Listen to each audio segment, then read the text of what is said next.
once and for all wrap up chapter 22 with Mannerism,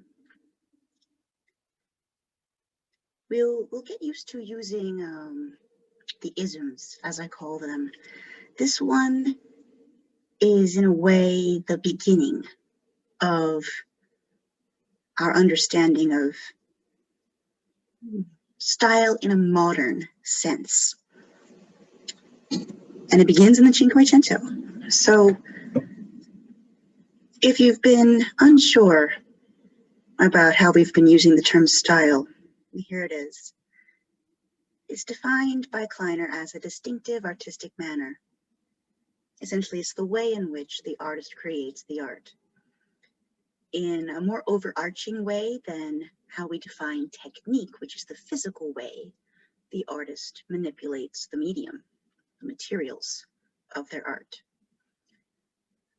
Style can be specific to period, a specific time, like Cinquecento. It can be specific to a place, like Italy, France, Flanders. And as we've seen, style can be very personal and unique to an individual, such as Michelangelo, Leonardo, Donatello, and Raphael. Speaking of Raphael, just to remember what his Madonna of the Meadow looked like. Here's an example from Parmigianino for how personal style from 1520 onward runs amok. If you compare the two Marys, they're very different in proportion, with Parmigianino's being exaggerated in the elongation of her neck, her fingers, hence the name Madonna with the long neck. So Mannerism, for us, which essentially translates to style of styles, emphasizes artifice. That is, artists like Parmigianino have no interest in fooling the eye. There's no trompe-l'oeil here. They have no interest in creating a picture window onto a naturalistic world, through the pictorial devices such as foreshortening and perspective. What results is something that can look unnatural, like the proportions of this Madonna, unbalanced, with particularly in this case, the baby Jesus looking like he's about to fall off of Madonna's elongated lap. And things that are so complex and fantastic, it's almost out of a dream sequence where, one might question, well, who's that back there? And what's the sense in a column without any capital that's not holding up anything? We're used to seeing a Madonna with baby Jesus surrounded by angels and saints. Is that what we have here? It's bucking the norm. We've seen that before, but to such a greater degree, the whole point is to show the artifice of the art, as if Parmigianino is saying, this is what Raphael was doing. He just did it in a more balanced way, a more naturalistic way.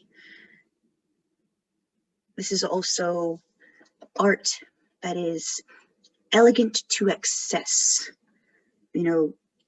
taking elegant features like a long neck and exaggerating it, elegant setting and exaggerating it, elegant people and exaggerating their presence to the extent where we have 1, 2, 3, 4, 5 young people crammed on the left of the canvas there. So why? We begin to see it kind of an art for art's sake. Not necessarily to inspire devotion, although a painting like this would conventionally act as icon, altarpiece. It is still religious in subject matter. The patron also plays a part too. Remember, the Pietà was commissioned by a cardinal, French to be exact. So we have people from France and all across Europe commissioning work from these Italian artists like Michelangelo and Parmigianino. And it's the kind of the internationalization of, the globalization of High Renaissance that's happening here, with extra little twists of elegance on steroids, of expression and emotion dialed up to the nth degree. This is a very late Pietà by Michelangelo himself. So even the master, the genius, changes his own personal way in Mannerist form. He goes from High Renaissance Pietà to Mannerist Pietà, one where we have movement, slipping, slumping. It's no longer about stability and balance, as Michelangelo and Leonardo themselves wrote about. A great example of that would be Pontormo's Entombment of Christ, which, if I, point out again, Roger van der Weyden here, and his work. This is from chapter 20. On the right, this entombment maybe doesn't seem so strange, because we've seen artists before creating these echoes of swooping movement in this subject matter. This is essentially the same subject matter here, descending from the cross after the crucifixion, and his mother Mary swooning at the sight of her dead son. Both altarpieces, both influenced by the conventions of the past centuries and the new conventions of their current times. The difference, I think, here is definitely color. Pontormo's choice of color is electric. We have these bright pinks, almost to the extent of being washed out when we add it to the flesh tones. So we have these lovely jewel tones in the Flemish example. In the Italian Mannerist example, it's not only neon, like Michelangelo's Sistine Chapel after getting all cleaned up, but you can see multiple instances of clothing being skin tight. So we have a little bit of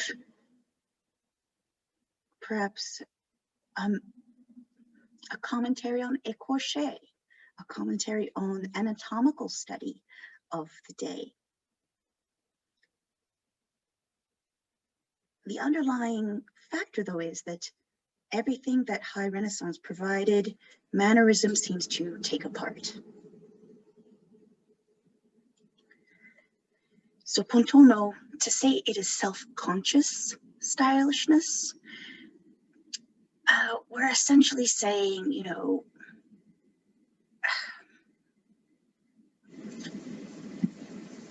hold on a second, I'm getting nervous. There we go. We're essentially saying that these artists are meta, as we would use in our 21st century parlance. They are painting about painting. They are creating art about art. So no, it's not going to look like a window onto the world. There's going to be exaggeration. It's going to be difficult to understand in some cases. And where the High Renaissance valued stable compositions like the pyramid,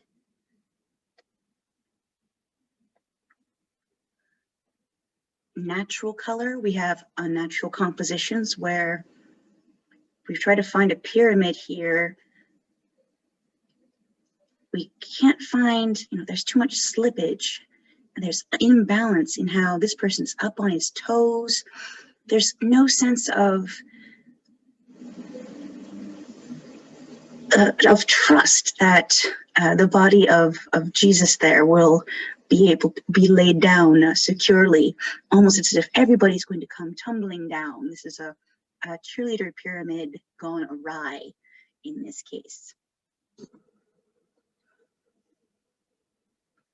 One more Flemish comparison.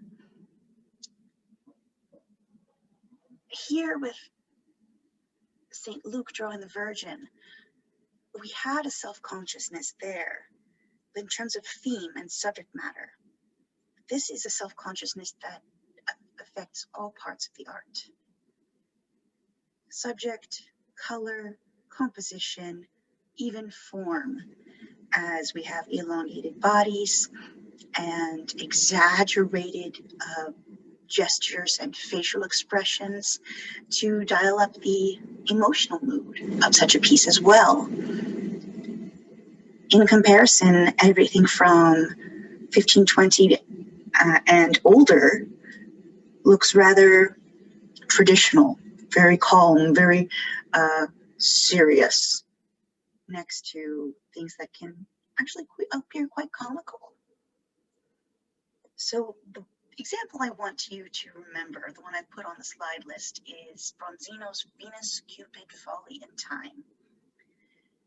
In part because it's another chance for you to get used to the idea of allegory. And this one's rather complicated, and I think the best way to understand it is to turn the title into a sentence. So the title becomes the meaning of the painting itself, because the title simply lists 4 characters. Remember, in an allegory, the characters or other elements personify ideas. Venus and Cupid, we might not understand as such, but Venus is goddess of love. Cupid, her son, is god of love, so they personify love in that instance. Another thing is, do you remember when I said, watch out for these signs of, something else is going on here? In this case, the nudity is not the issue. I mean, the way Cupid is posed with his mother, some of you might have an issue with that. This is the son, this is the mother. Just so everybody understands that. We know she is who she is because of her golden apple given to her by the young Paris, the same guy from the Iliad and the war between Greece and Troy, if you've read that. Once again, I'm not going to make you identify every single person. We just need to focus on the 4. And even the book, I think, plays it very mysterious with other characters, like this girl here who is glancing out at us. That's one of the markers, right? When we have someone gazing out at us, when we have gestures pointing or things held out for us, like attributes. So the golden apple, the arrow that Venus is holding in her other hand, the flowers in Folly's hand, and the blue curtain itself. All of these are in this tangled mass of body. We have definitely one of the main lines of this focusing on Venus's body, particularly her knees and her shins, kind of creating a very solid horizontal at the bottom. So to Time, Father Time, or Kronos, his arm stretching across creates another great horizontal. Folly himself is kind of a bookend vertical. Cupid is kind of the weirdo, right? Cupid is this weird S-curve, very unnatural with proportionally tiny wings. We're not used to seeing this kind of Cupid, right? There are other instances of Cupid as an older boy, even a man. You probably are used to seeing Cupid more as a baby, as a cherub. And, use that. That's part of the the strangeness of this piece. So if we just focus on what is going on along that green dashed line, because we have other things here as well. People behind the curtain, people in front of the curtain, the masks here, that is in of itself a major signal to a Renaissance viewer that there's allegory going on here, that there's a lesson to be learned, that something is not what it seems. This is not just any mythological painting. So back to that sentence.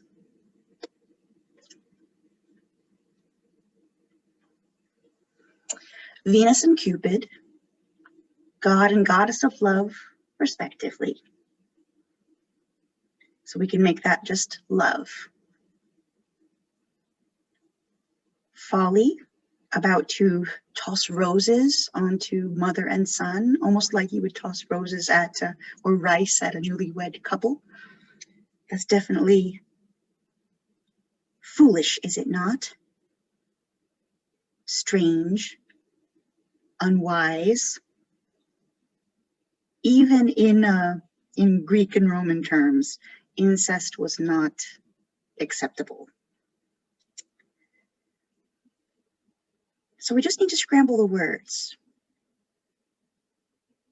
The folly of love. And now, how to fit Father Time in there. What is he doing? We have people seeming to raise the curtain. Is he not trying to hold the curtain back? We have this strange confrontation here.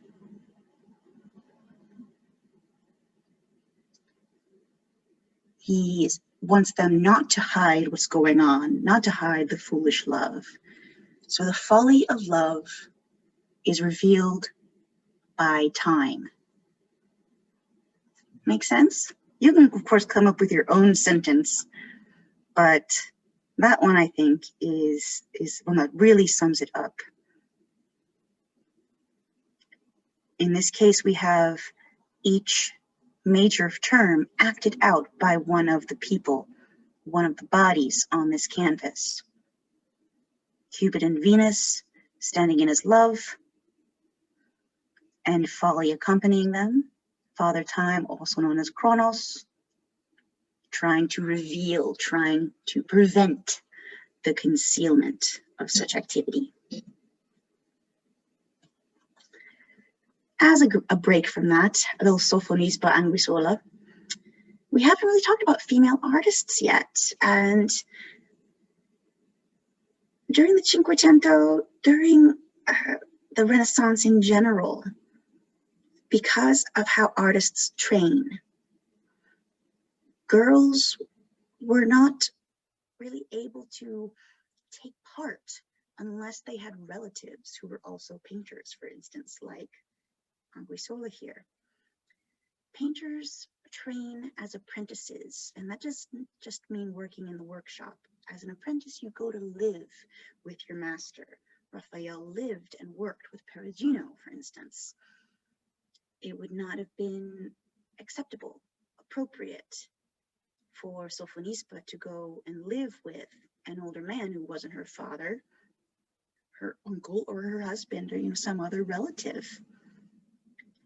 So too, it is even less likely for a female artist to be able to gain access to study anatomy, for instance, the way Leonardo and Michelangelo do.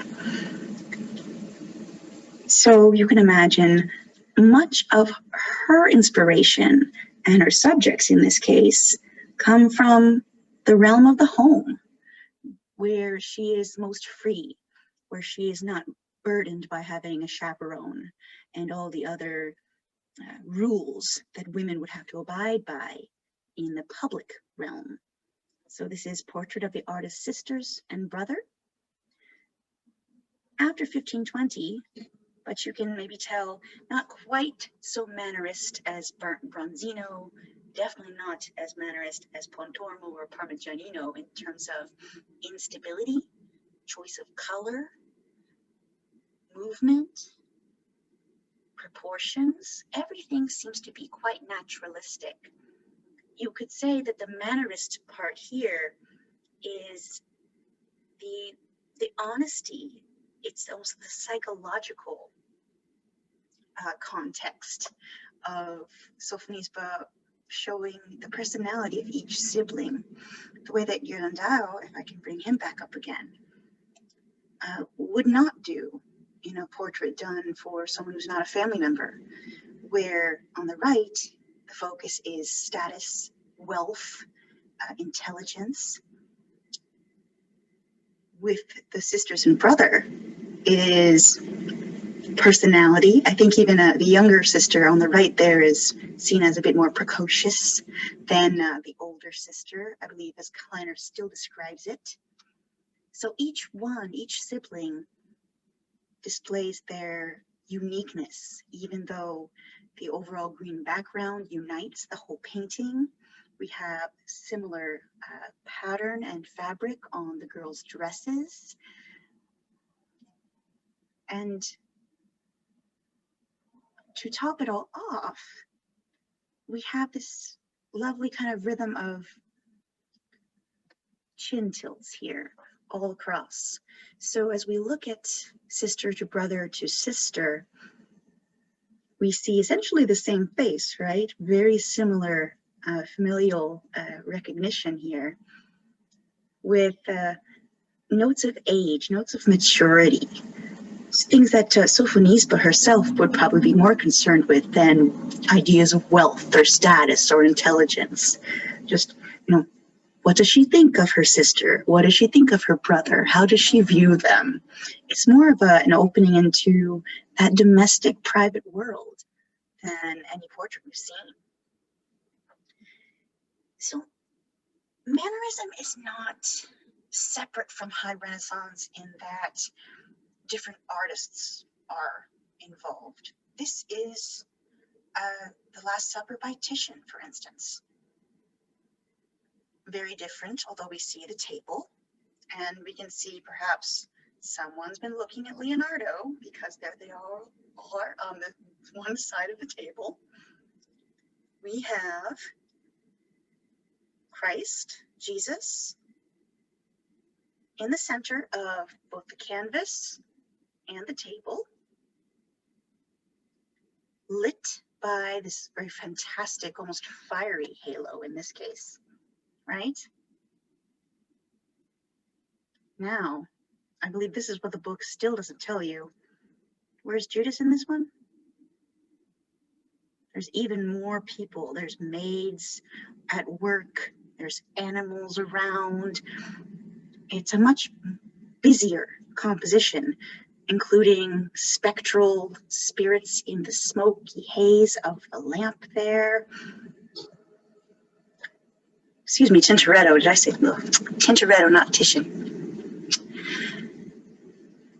If you look from High Renaissance master below Leonardo up to Tintoretto, we can also see a strong diagonal versus horizontal composition, as if Tintoretto's imagining what Leonardo's composition would look like from another angle. What was the master not showing us? What else could have been going on? And that is, again, that idea of being self-conscious, of being meta, looking at a tried and true subject matter, the way it's always been done, and changing it, examining it, poking holes in the idea of having everybody all on one side of the table, right? Poking holes in all these old conventions of, for one, the idea of the halo, the idea that, as the scripture describes, would everybody really have these glowing circles around their heads in real life?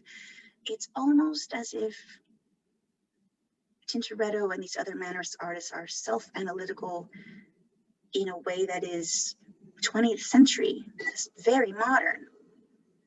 Even in fresco, the idea of trompe-l'oeil, fooling the eye, that we've seen from Mantegna on the left there. In Venice,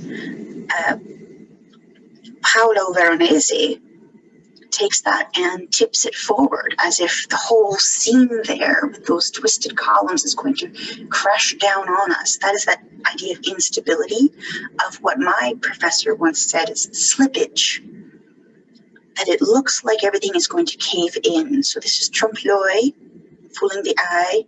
It's de soto and sue, from below upward, but in a way that is about to move. There's this potential energy to it.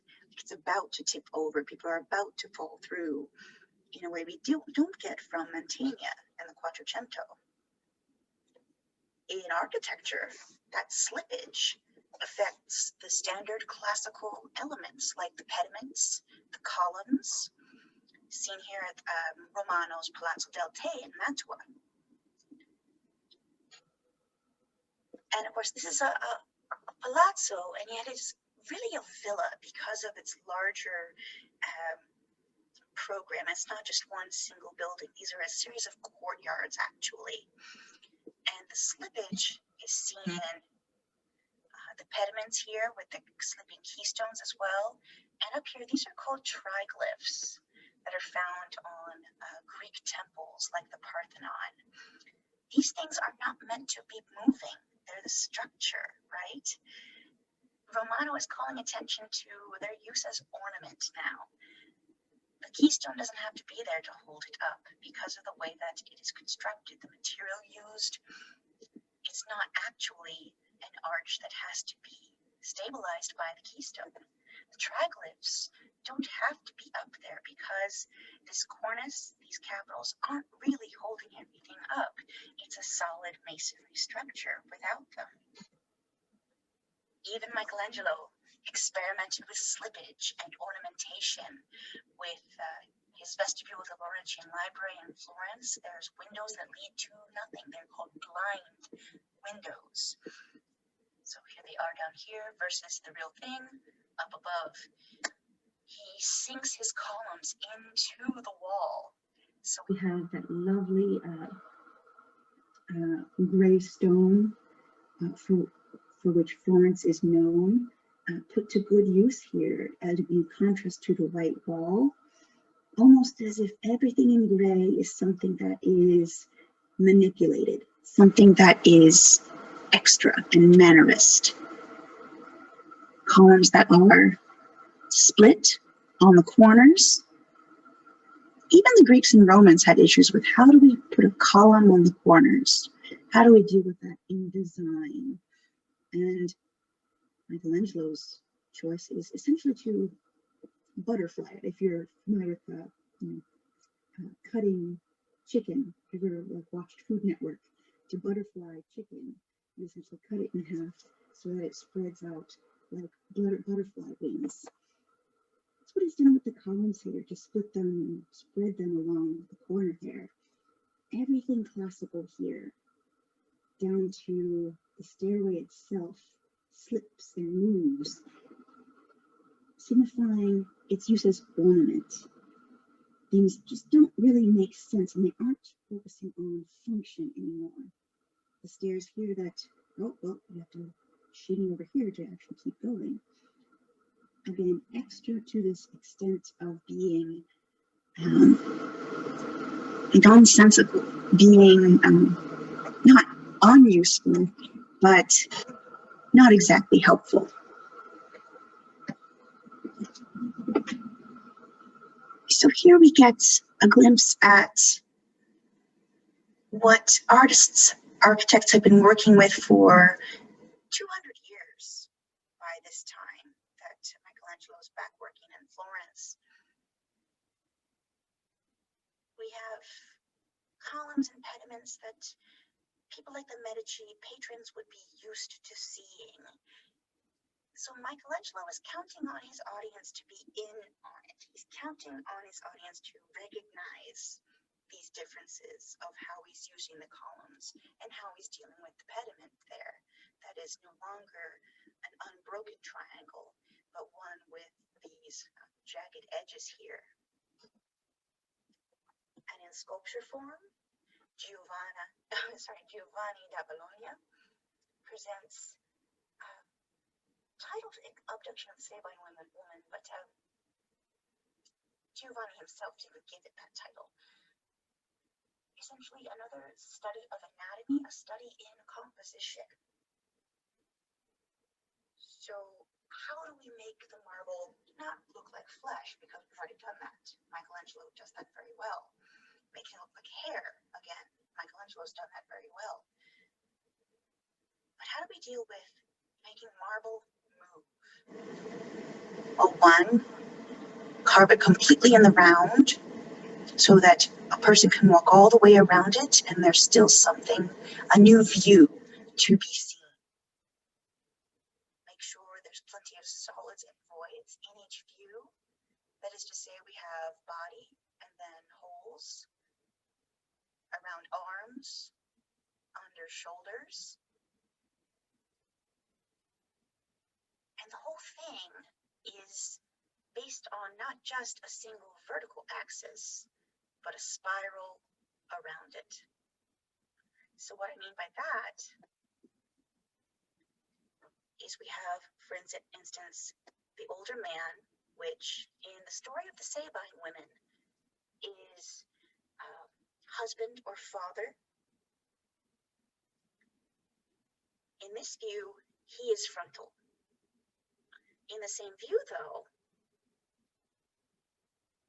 the Roman, the abductor, his back is to us. And the unfortunate woman here, she is essentially in profile, but twisting around. You can see how the twist here is perfect for what becomes its title, and it's not necessarily the subject. This is a story of the founding of Rome. So in this time, the end of the Cinquecento,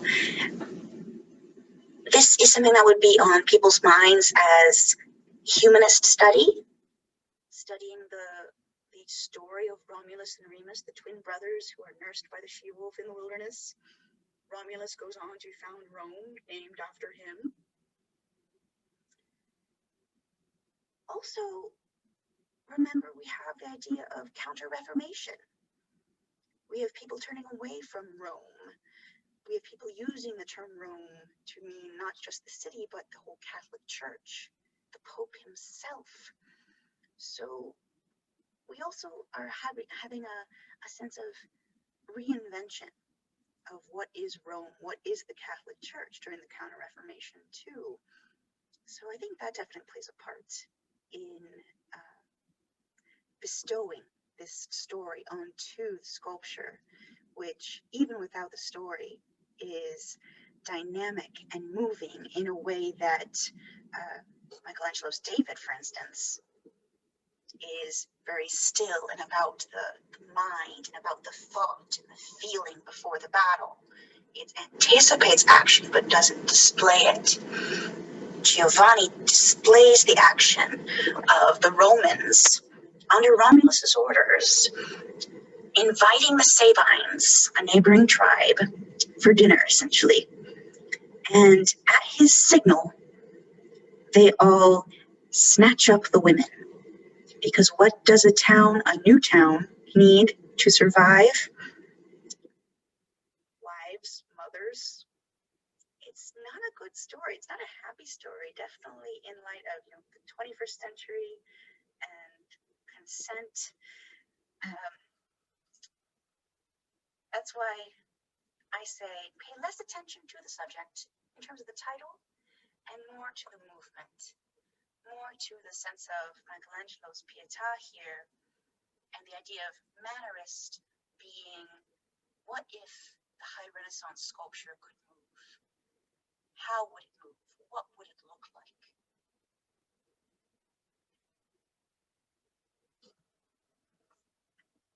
So this concludes chapter 22. So remember how the regional styles are different. Rome, Florence, and Venice. Disegno versus Colorito. Think about,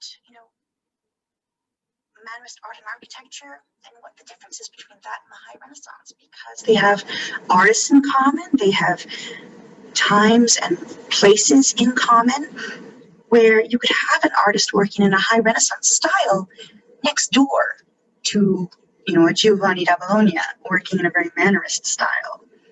So always thinking in terms of period, region, and personal styles of art.